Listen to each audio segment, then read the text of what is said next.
Real estate has long been one of the most effective ways to build wealth, but for many aspiring investors, the biggest challenge is getting started without large amounts of money. Traditional methods often require hefty down payments, high credit scores, and personal savings, making it difficult for the average person to break into the market. However, there is a powerful strategy that allows investors to buy, renovate, and build a profitable rental portfolio without using their own cash: the BRRRR method. The BRRRR method, which stands for Buy, Rehab, Rent, Refinance, and Repeat, is a game-changing strategy that enables investors to recycle their initial capital into multiple properties. Instead of buying a house and waiting years to build equity, BRRRR allows investors to force appreciation through renovations, rent out the property for steady cash flow, and then refinance to pull out their original investment, creating a self-sustaining cycle of growth. To understand the refinancing step, it's essential to first grasp the entire BRRRR process. The method follows a simple cycle. First, you buy a property at a discount. Distressed properties, those that need significant repairs,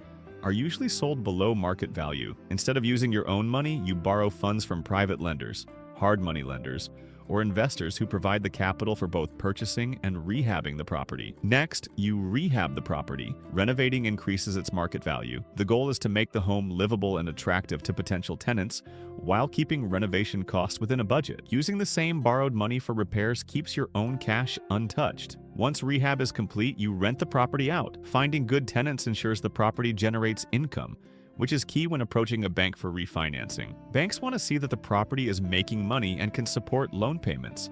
Then comes the refinance step, the most crucial part. Here, a bank gives you a new loan based on the property's new higher value. Ideally, the refinance amount will pay back the initial lender and cover all your costs, leaving you with full ownership of the property without spending any of your own money. Finally, you scale by repeating the process. By refinancing and pulling out your original investment, you can use that money to buy the next property, allowing you to grow your real estate portfolio without needing more of your own capital. This strategy works well, but refinancing is where most investors struggle. When you refinance, you're essentially replacing your short-term, high-interest loan with a long-term, low-interest mortgage. The key to refinancing is using a cash-out refinance, where the bank gives you a new loan for up to 80% of the property's appraised value. For example, let's say you buy and rehab a house for $200,000, and after repairs, it's worth $300,000. A bank will lend you 80% of the $300,000 value, which is $240,000. If your total cost, purchase plus rehab, was under $240,000, the refinance allows you to pay back your lender and even pull out some extra cash, all while keeping the property. Many people mistakenly believe they need a 20% down payment for a rental property loan. However, banks don't require cash as long as you have at least 20% equity in the property, which you create by buying below market value. This is why finding discounted properties is so important. The refinancing step is where investors either succeed or struggle. If the property doesn't appraise high enough, you may have to cover the difference out of pocket, which defeats the purpose of the BRRRR method. However, by following 3 key tips, you can ensure a successful refinance every time. Now let's discuss 3 key tips for a successful refinance. Tip 1. Run conservative numbers when analyzing a deal. One of the biggest mistakes new investors make is being overly optimistic about numbers. Many people assume a property will be worth more than it actually will be after repairs. Others underestimate renovation costs to make a deal seem better. Both mistakes can lead to financial trouble. Instead of assuming your property will be worth $250,000 after rehab,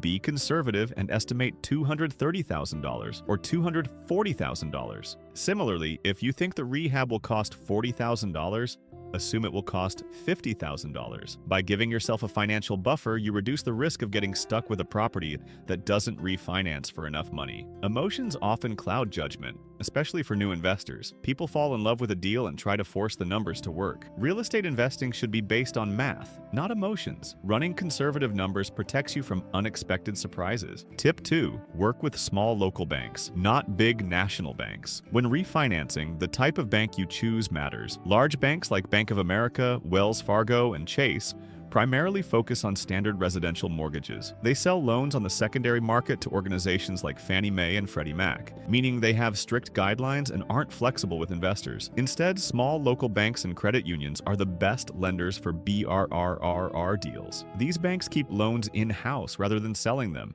so they have more flexibility in approving investment properties. Local banks need investors because they don't have billions of dollars in customer deposits.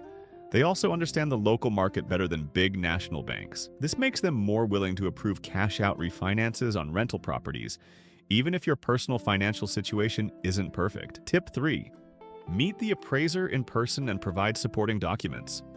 When refinancing, the bank will send an appraiser to determine the property's value. Since the refinance amount depends on this appraisal, getting a fair market value is crucial. A powerful yet often overlooked tip is to meet the appraiser at the property. This allows you to explain the renovations, provide comparable sales, and give them a packet detailing the work done and the costs involved. While appraisers aim to be unbiased, human psychology plays a role. If they meet you, see your passion, and understand your reasoning, they may be more inclined to value the property at the higher end of the range. Many investors who meet the appraiser get higher valuations, while those who don't often receive lower than expected appraisals. Now you must be thinking, why does debt-to-income ratio, DTI, doesn't matter in this strategy? A common misconception is that you need a high personal income to qualify for these loans.